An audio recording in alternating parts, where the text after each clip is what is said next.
we have this puzzle today with us.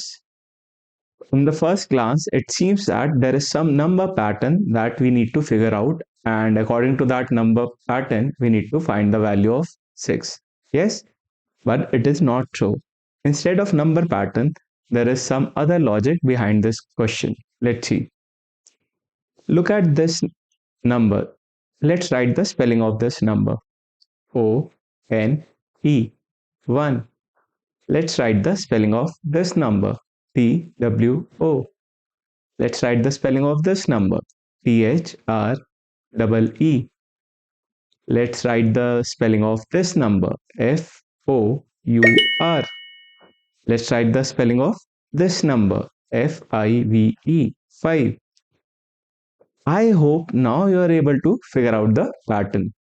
See, how many letters are there in the word 1? There are 3 letters. Yes, so we have 3 here. There are 3 letters in the word 2. So 3 here. There are 5 letters in the word 3. So here we have 5 in front of 3. We have 4 letters in the word 4. So we have 4 in front of 4. We have 4 letters in the word 5. So we have 4 in front of 5. So what will come in front of 6? Let's write down the spelling of 6. S-I-X. 3 letters. That means in front of 6 we will have 3.